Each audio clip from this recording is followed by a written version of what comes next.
자, 안녕하세요. 박성필입니다. 자, 오늘 금양 보도록 하겠습니다. 자, 금양의 요 가파른 반등이 시작됐는데, 자, 물량 소화 과정도 없이 이렇게 수직 상승을 하고 있습니다. 자, 중국 광물 규제에 대한 반사 이익으로 미국의 동맹국인 한국 기업이 수혜를 받을 것으로 판단되는 것도 있습니다. 자, 중국이 히토류 수출 통제에 미국이 크게 반발하면서 추가 조치까지 예고를 했습니다. 중국도 리튬으로 이제 확장하겠다라고, 히토류에 이어서 리튬으로도 확장을 하겠다라고 으름장을 놓으면서 이제 인플레 감축법 반사 이익에 대한 수혜가 더 커질 것으로 판단이 되는 거죠. 자, 아시다시피 미국은 중국과의 이 패권 다툼에서 승리하기 위해서 우호국들에게 성장할 수 있는 기회를 줍니다. 내 편으로 만들려고 하는 거죠.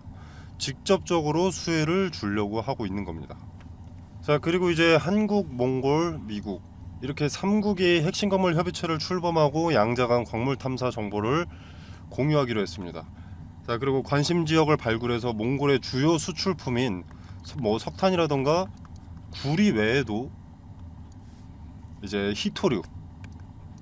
히토류나 가장 중요한 리튬 뭐 등등 배터리 소재 핵심 광물 개발 가능성에 대해서 논의를 했다. 이런 뉴스가 나오면서 금양의 몽골 광산에 대한 부정적이었던 여론이 긍정적으로 바뀌고, 그리고 이제 금양의 주가가 조정을 받던 상황이기 때문에 저렴해진 주가에 수급이 몰리게 되면서 이게 상승의 원인이 되고 있는 거죠. 자, 그리고 또 하나 있습니다. 자, MSCI 지수 편입 가능성이죠. 자, 8월 11일이고요. 자, 리밸런싱은 8월 31일 종가에 진행되고 9월 1일부터 효력이 발생합니다. 자, 심사 기준이 자, 이전에 시총 4조 5천억이었는데, 자, 그래서 저번에는 좀 실패를 했었죠, 편입에. 자, 근데 현재 오늘 주가 기준으로는 시총이 약 5조에 가깝습니다. 금액이 시총이 4조 9천억으로 이 기준을 충족했습니다.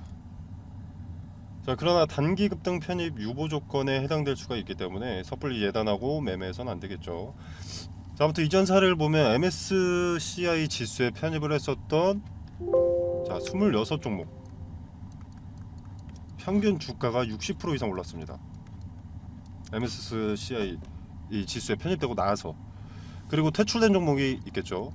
편입된 종목이 있다면 퇴출된 종목은 평균 35종목이 11% 하락했습니다. 자, 이 MSCI 지수에 편입되면 외국인 투자자들의 이 자금이 좀 크게 들어오죠. 그리고 지수 편입으로 MSCI를 추종하는 지수 펀드들은 패시브 자금이죠. 패시브. 의무적으로 매입을 해야 되는 자금이 있습니다. 자, 근데 MSCI 유효 추종 자금 규모는 4천억 달러.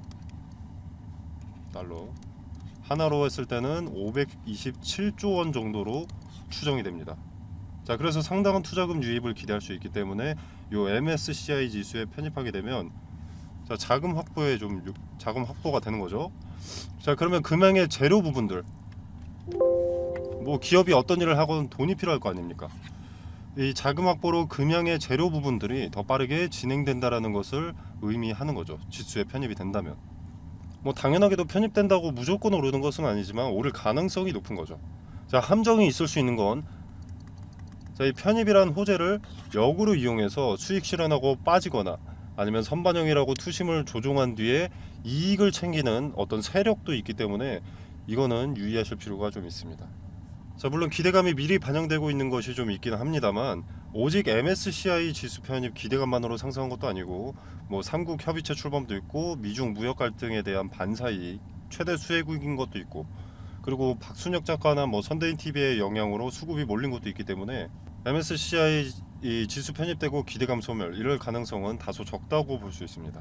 자, 아무튼 금양의 MSCI 편입 가능성이 높고 패시브 자금으로 주가의 급등을 기대한 투자자들의 매수세로 시총 4조 5천억 이상을 만들었다. 자, 현재 급등세로 4조 5천억 이상이라는 시총이 앞으로도 지켜지는지 좀 확인할 필요가 있겠습니다. 자, 그리고 8월 11일이라고 했는데 만 한 달 넘게 남았습니다. 자, 기대감이 더 반영될 가능성이 다소 있다라는 거죠. 자, 상황 너무 좋습니다. 자, 기업의 호재를 떠나서 2차 전지 산업의 호재, 그리고 미중 무역 갈등으로 반사 이익에 대한 호재, 부정적이었던 몽골 광산의 신뢰도가 올라가는 것 등등. 자, 그러나 이럴 때 대응을 미리 준비를 하고 있어야 됩니다. 미리 대응을 준비해야 기대감이 끝나간다라고 했을 때 고점에 매도할 수 있기 때문입니다. 자, 이전에 보면은 자, 뭐 요때부터 요럴 때부터 대응을 준비하던 사람들은 요런 자리에 팔았겠지만 하락하기 시작했을 때 요럴 때 대응을 하려던 사람들은 대응하지 못합니다. 내 평가 손익 최고점보다 수익률이 낮아져 있으면 그것을 손실로 받아들이니까. 자, 그래서 대응은 추세가 전환되기 전에 미리 준비를 하는 겁니다. 준비된 자만이 기회를 알아보는 거죠. 자, 지금 차트를 보면 신고가에 도전하는 요 천정을 뚫는 과정 중이라고 볼 수 있는데, 이렇게 윗꼬리가 길게 남는 것은 차익 실현 때문이지만 이전에 있었던 물량을 소화하는 과정에 나오는 겁니다. 신고가에서는 언제 떨어져도 이상하지 않기 때문에 정고점 부근에 주가가 왔고, 그래서 물량들이 계속 나오고 있다는 거죠. 지극히 자연스러운 겁니다. 그리고 올라가기 위해서라도 요 물량은 소화를 한번 해줘야 됩니다. 자, 그리고 대응을 준비할 때는 신고가를 돌파를 한다면 일봉상 힌트가 없습니다. 왜냐면 과거의 데이터가 없기 때문에. 자, 주가가 여기 있습니다. 그럼 뒤에 아무런 데이터가 없죠. 자, 그렇기 때문에 일봉에서 더 이상의 힌트는 없는 겁니다. 자, 그래서 분봉으로 들여다 봐야 되는데, 이때 분봉에서의 거래, 주가가 상승할 때 거래가 얼마나 실리는지, 마찬가지 하락할 때 거래가 얼마나 실리는지를 파악하면 속임수까지도 간파할 수 있는 거죠. 자, 그리고 지지와 저항은 어느 자리에 많이 수렴되는지 파악한다면 고점이 어디인지, 기대감이 어느 시기에 끝나가는지 파악이 됩니다. 자, 귀찮고 하루 종일 들여다봐야 돼서 그렇지 가장 완벽한 힌트는 분봉에 있습니다. 자, 거래라는 것은 거래 체결을 토대로, 그러니까 사실을 토대로 그래프가 그려지는 것이기 때문에 속일래야 절대 속일 수가 없습니다. 자, 만약에 1분봉에서 속임수 같은 수작을 부린다면 이것은 뭐 15분봉에서 드러나고, 15분봉에서 또 수작을 부린다면 또 마찬가지 다른 단위에서 힌트를 파악할 수 있습니다. 귀찮아하지만 않으면 고수익 가져갈 수 있습니다.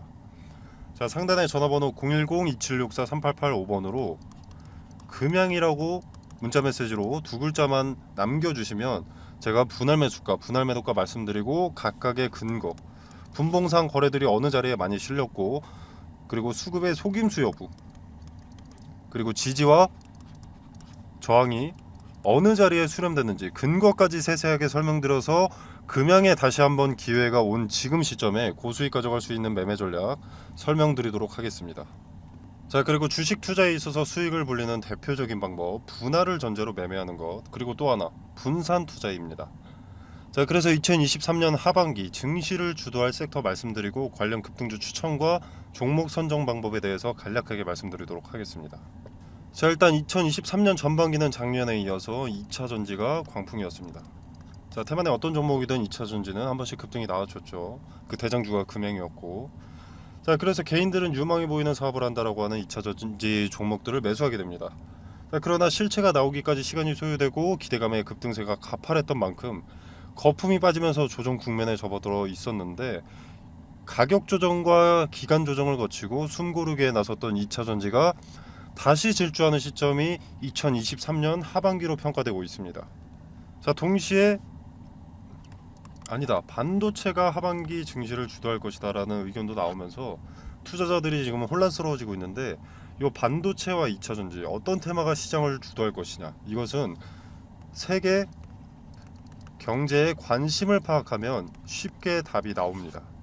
세계 경제가 어디에다가 더 큰 자금을 쏟아붓는지 파악하면 하반기 증시를 주도할 섹터가 어딘지 파악이 되는 거죠. 자, 간단한 예시로 코로나 때는 어떻습니까? 마스크, 진단키트, 백신, 치료제, 이것들이 강세였죠. 전 세계가 주목하고 필요했던 테마니. 자, 국내 같은 경우에는 병상이 수혜를 입기도 했었는데, 이거는 각 국가별로 확진자 수가 다릅니다. 그리고 땅덩어리가 다르죠. 자, 그래서 공통사항이 될 수 없기 때문에 일로는 자금이 투입될 수가 없었습니다. 코로나 때는 요 마스크, 진단키트, 백신, 치료제가 전 세계가 필요로 했던 것이기 때문에 요 네 가지의 수급이 올릴 수밖에 없었던 거죠. 자, 그리고 다른 예시를 하나 들어보겠습니다. 자, 우리 러시아와 우크라이나가 전쟁이 났을 때 이때는 일단 곡물과 사료에 수급이 몰렸는데 일단 러시아와 우크라이나가 곡창지대입니다. 곡창지대인 두 국가가 전쟁을 해버리니까 곡물 수출이 나가야 되는데 수출 길이 막혀버린 거죠. 그래서 곡물과 사료값의 상승으로 이어졌고 이 곡물과 사료값의 상승은 우리의 필수 소비재인 식자재 값의 상승으로 이어졌습니다. 전쟁이 우리 같은 일개 국민 한 명의 일상에까지 침범하기 시작한 겁니다. 자, 그리고 값이 오른다는 것은 뭡니까? 관련 수혜주의 이익이 증가한다는 것이죠. 자, 예를 들어서 수혜주가 A라는 상품을 기존에 100원에 팔았다. 자, 그럼 이 100원도 마진이 남으니까 이렇게 파는 걸 텐데 만약에 예를 들어서 400원이 됐다. 그러면 4배나 오르는 거죠. 자, 이렇게 이익이 오른다는 것은 뭡니까? 자, 뭐 파이프라인 확장으로 뭐 재료가 추가된다 라거나 또는 수요를 맞추기 위한 공급을 위한 뭐 증설 또는 뭐 토지 매입 이것도 재료 추가죠. 그리고 잉여 이익금으로 배당금의 증가라던가 즉 주가 상승에 호재 기대감이 생기는 겁니다. 그래서 수급이 올리고 주가가 상승을 하게 되는 거죠. 그리고 지금은 전기차의 빠른 성장으로 2차 전지가 강세입니다. 현재 진행 중이고요. 자, 지금 인플레이션 감축법 세부 지침을 변경을 했었죠. 원래 세부 지침이 변경되기 전에 인플레 감축법이 뭐였냐면 중국에서 뭔가를 만들기 위해서 광물을 들여온다. 그럼 너네 전기차 보조금 지원 못 해준다. 이거였습니다. 근데 세부 지침이 변경되면서 뭐 중국이나 인도네시아에서 광물을 받는 것까지는 오케이. 대신 FTA 체결국에서 50% 이상 가공을 해라. 그래야만 전기차 보조금 혜택을 지원해 줄 수가 있다. 이렇게 세부 지침을 변경한 겁니다. 자, 그래서 지금 수면 위로 떠오른 것들이 바로 원자재 가공 기업들이죠. 대표적인 수혜주이기 때문에.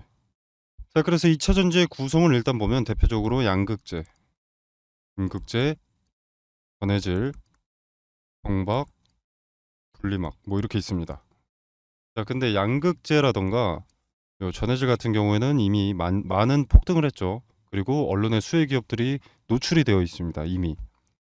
인플레 감축법 세부 지침이 처음 변경됐을 때 대부분의 투자자들이 무슨 생각을 했냐면 그러면 당장은 2차 전지 그중에서 비중이 높은 양극재의 핵심 광물 리튬이 강세니까 리튬 가공업체가 수혜를 보겠구나 하면서 리튬 관련주만 좀 부각이 됐었지만 요 음극재라던가 동박, 분리막은 관심을 못 받고 있습니다. 여기서 누가 대장주인지만 찾아내면 양극재를 제외한 음극재, 동박, 분리막은 먹을 게 차고 넘친다라는 거죠. 2차 전지는 양극재만 있다고 되는 것이 아니기 때문에 인플레 감축법에 뒤늦게라도 수혜를 보게 된다라는 겁니다. 자, 그리고 최근에 일부 증권사들에서 2차 전지에서 수급이 이동될 것이다. 뭐 제약바이오라던가 뭐 로봇, AI, 반도체 일로 수급이 이동될 것이다. 이런 얘기들을 좀 하고 있는데 일단 전 세계적으로 2차 전지에는 수백조 단위의 투자가 진행이 됐습니다. 앞으로도 수백조가 넘는 규모의 투자가 예정이 되어 있고요. 자, 무슨 말입니까? 제약바이오로 수급이 옮겼다. 로봇, AI, 반도체로 수급이 이동됐다라고 하더라도 이미 투입된 자금이 너무 크기 때문에 단기간 내에 로봇, AI, 반도체로 수급이 다시 몰릴 수밖에 없다라는 겁니다. 자, 이때도 양극재만 그리고 전해질만 관심을 받게 될까요? 그 두 가지가 2차 전지의 전부가 아닌데. 자, 종목은 이런 식으로 찾는 겁니다. 미리 많은 물량을 확보한다면 큰 돈이 되는 거죠. 자, 그리고 지금 미국의 인플레이션 감축법 때문에 주가가 이렇게 움직이는데 유럽의 핵심 원자재법 이것도 당연히 주식시장을 뒤흔들 핵심 내용이 됩니다. 자, 기존의 2차 전지 점유율 전 세계 1위가 중국 기업 CATL입니다. 자, 근데 미국의 인플레이션 감축법이나 유럽의 핵심 원자재법이나 둘 다 중국을 겨냥한 법안이기 때문에 여기에 대한 반사 이익을 국내 기업이 받게 된다라는 겁니다. 한국 기업에게는 다시 없을 기회가 되는 거죠. 자, 그러면 국내 기업들 물 들어올 때 노를 저어야겠죠. 당연히 사업 내용에 더 박차를 가할 수밖에 없습니다. 자, 무슨 말이냐? 자금을 더 많이 투입할 수밖에 없다라는 겁니다. 2차 전지 사업 관련해서. 이 말은 호재들이 앞당겨진다라는 거죠. 그리고 기업이 빨리 성장하게 되는 것이고, 자, 기업의 빠른 성장은 더 빠르게 기업의 가치가 올라간다는 것이고, 가치가 오르면 어떻습니까? 주가는 자연히 오르죠. 그러면 개인 투자자인 우리한테도 기회가 되는 겁니다. 그래서 지금은 머뭇거릴 때가 아닙니다. 자, 지수의 영향을 잘 받고 변동의 폭이 가장 크면서 시총이 상대적으로 무거운 대장주죠. 대장주들을 제가 1차적으로 검열을 해놨습니다. 그리고 기업의 재무상 혹시라도 나중에라도 악재가 반영될 것이 있는지를 확인을 해놨습니다. 그리고 뭐 전환사채나 신주인수권 부사채로 장난치는 기업인지 파악을 해뒀고요. 최대 주주들의 과거 이력에 대해서도 좀 조사를 해뒀습니다. 그리고 인플레 감축법의 수혜를 받기 위해서는 국내에서 가공하는 기업이면 전혀 상관이 없는데, 만약에 주거래 업체한테 가공을 받아서 온다라고 하면은 FTA 체결국인가, 이것도 중요하기 때문에 이 부분까지도 체크를 해뒀습니다. 자, 전 세계 시장에 관심을 받고 있는 대한민국의 2차 전지 기업 수혜 종목 공유드리도록 하겠습니다. 상단에 010-2764-3885번으로 종목이라고 두 글자만 문자 메시지로 보내주시면 됩니다. 그럼 제가 체크해 놓은 이 종목 리스트, 2차 전지 후발 수혜 종목 리스트 보내드리도록 하고요. 제가 수혜 종목 공유 드리는 게 돈 받자고 하는 것이 아닙니다. 그리고 여러분한테 수혜 종목에 대해서 매수가나 매도가를 따로 말씀드리는 것도 아니고요. 그냥 정말로 움직이는지 지켜만 보셔도 됩니다. 매수하고 안 하고는 여러분의 자유지만 종목을 선정하는 방식이라도 조금 알아가셨으면 하는 바람입니다. 그래서 그저 지켜만 보시더라도 어떤 방식으로 종목을 선정했는지, 왜 이 종목을 선정했고, 종목 선정 전에는 어떤 것을 체크했는지 다 세세하게 말씀드리니까 한번 지켜라도 보시길 바라겠습니다.